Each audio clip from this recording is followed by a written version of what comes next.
Pavlovo prvo pismo Korinčanima napisano je crkvi koju je Pavao posebno dobro poznavao. Korint je u drevnom svijetu bio veliki lučki grad i imao je mnoštvo hramova grčkih i rimskih bogova. Bio je veliko ekonomsko središte i tako je Pavao strateški došao na to područje kao misionar. Ondje je proveo 1,5 godinu upoznavajući se s ljudima, razgovarajući s njima o Isusu i velika skupina ljudi postala je Isusovim sljedbenicima te su formirali crkvenu zajednicu.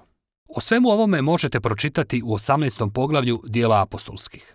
Nakon nekog vremena Pavao je započeo osnivati nove crkve u drugim gradovima. No primao je izvještaje da stvari u Korintu ne idu tako dobro. Crkvu su mučili mnogi problemi te je zato i napisao ovo pismo. Ono je podijeljeno u 5 glavnih dijelova te sadrži završni pozdrav. I tih 5 dijelova odgovaraju na 5 glavnih problema koje Pavao spominje. Kada se čita, pismo izgleda kao zbirka kraćih eseja o različitim temama, ali postoje glavne ideje koje povezuju sve te dijelove pisma. U svakom dijelu Pavao radi sljedeće. On opisuje problem, ali na problem uvijek odgovara na temelju nekog dijela evanđelja koje je radosna vijest o Isusu. Time im ukazuje da zapravo ne žive ono što tvrde da vjeruju. I stoga je svrha ovog pisma naučiti promišljati o svakom području života kroz leđe evanđelja.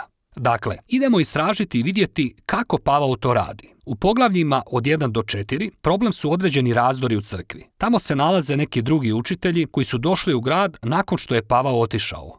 Ljudi poput Apolona te Petra. A ljudi bi izabrali svog najdražeg učitelja, što je dovelo do stvaranja grupa sljedbenika oko tih vođa, koje su ujedno počele govoriti ružno, ne poštujući one koji su pristajali uz druge vođe ili učitelje. Pavlov odgovor na sve ovo pomalo je sarkastičan i oštar. Rekao je, mora da me zezate. Crkva nije mjesto natjecanja u popularnosti. Crkva je zajednica ljudi koji su usredotočeni na Isusa. Njene vođe i učitelji samo su Isusove sluge. Iako možda cijenite jednog vođu više nego drugog, to nije vrijedno razdvajanja. I zasigurno nije razlog da pričate ružno jedni u drugima. Središte crkve je Isus i dobra vijest o tome tko on jest i što je učinio. Poglavljima od 5 do 7 Pavao navodi neke probleme povezane sa seksualnošću. Postojali su neki koji su imali spolne odnose s ljudima u crkvi. Jedan čovjek sa svojom maćehom, a bilo je i onih koji su i dalje žrtvovali u lokalnim hramovima grčkih bogova, te su spavali s prostitutkama koje su tamo radile. I ne samo to, bilo je u crkvi onih koji su govorili da je sve to sasvim u redu. Govorili su, hej, pa mi smo slobodni u Kristu, Božja milost je bezgranična, zar ne? To je u redu. No, Pavao im govori da to nije u redu i s evanđeljem u ruci pokazuje im kako je taj način razmišljanja potpuno pogrešan. On kaže, prije svega zapamtite, Isus je umro za vaše grijehe, uključujući i uništene odnose uzrokovane seksualnim nemoralom. I tako, ako si ti kršćanin, seksualni integritet jedan je od osnovnih načina kako odgovoriti na Isusovu ljubav i milost. Pavao ih također podsjeća da upravo kako je Isus fizički bio uskrsnut od mrtvih, tako će i naša tijela uskrsnuti od smrti. To znači sljedeće. Ako je Isus oslobodio tvoje tijelo sada i za budućnost, tada je ono što radiš sa svojim tijelom važno, veoma je važno. I ono nije tvoje da s njim radiš što god želiš. Pavao je veoma jasan. Biti sljedbenik Isusa ne podrazumijeva kompromise kada se radi o seksualnom integritetu. U poglavljima od 8 do 10 problem je hrana, ali ne na način da Pavao raspravlja o tome tko voli ili ne voli koju vrstu hrane. Problem Korinčana bio je taj što su se razilazili u mišljenjima o mesu koje dolazi od životinja žrtvovanih u lokalnim hramovima grčko-rimskih bogova. I tu je bio razdor između židovskih i nežidovskih kršćana o tome kako odgovoriti na ovaj problem. Još jednom, Pavao ukazuje na središnje ideje evanđelja.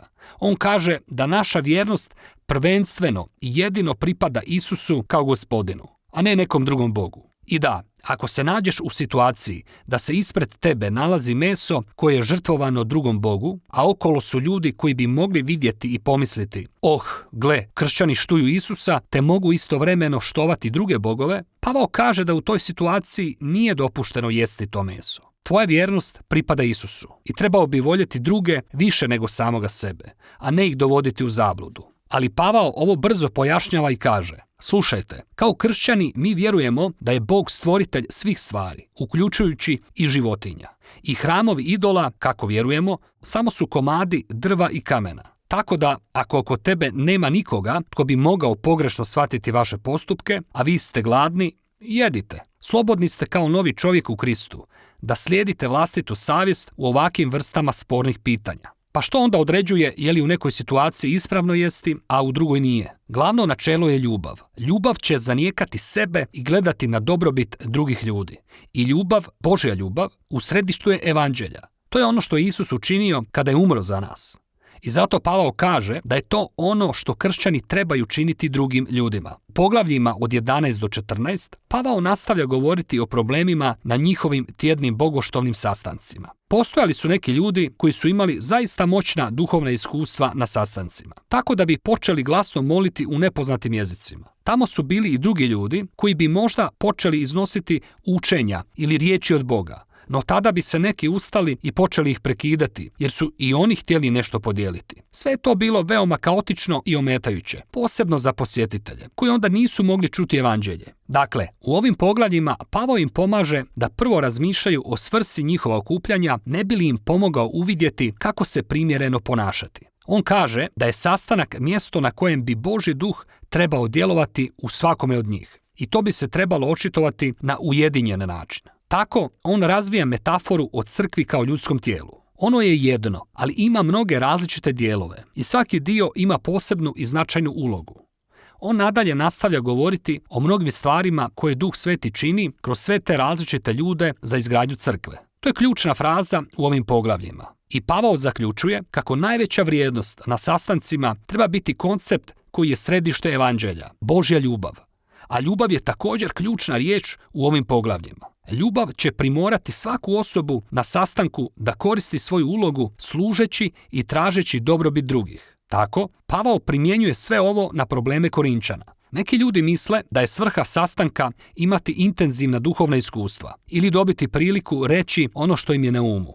A Pavao kaže, slušajte, ja sam veliki obožavatelj moćnih duhovnih iskustava molitve, ali ako to ometa druge ljude ili ih plaši, trebam prestati s time, jer u protivnom više volim samog sebe nego te ljude. Bogoslužja trebaju biti uređena tako da svi mogu naučiti i pjevati i slaviti i čuti kako im Bog govori. Posljednji problem kojeg Pavao iznosi je problem Isusova uskrsnuća i buduće nade za Isusove sljedbenike. U crkvi su postojali neki ljudi koji su govorili da je ideja uskrsnuća smiješna i da ona nije presudna da netko bude kršćanin. Pavao na ovo burno reagira. On započinje ističući kako je uskrsnuće neizostavan dio evanđelja. Mi u njega vjerujemo zbog stotine svjedoka koji su vidjeli Isusa živog u fizičkom tijelu, nakon što su ga Rimljani javno pogubili. Ako Isus nije uskrsnuo od mrtvih, kaže Pavao, onda je njegova smrt beznačajna. Mi smo svi izgubljeni u svojim grijesima i sebičnosti i trebali bi prestati biti kršćani. Pavao tada detaljno pokazuje kako je uskrsnuće Isusova pobjeda nad smrću i zlom, izvor života i snage za nas u sadašnjosti, te predstavlja obećanje buduće nade za cijeli svijet. Uskrsnuće je razlog zbog kojega možemo biti ujedinjeni oko Isusa. To je razlog naše motivacije za seksualni integritet. To je izvor naše snage da ljubimo druge ljude više nego sebe. I konačno, ono je naša nada za pobjedu nad smrću. Stoga, Pavao zaključuje, mi vjerujemo da je Isus uskrsnuo od mrtvih, što znači sljedeće. Evanđelje nije samo moralni savjet ili recept za osobnu duhovnost. To je navještaj o Isusu koji otvara jednu potpuno novu stvarnost. I to je ono o čemu govori 1. Korinčanima, da promatramo svaki dio života kroz leće evanđelja.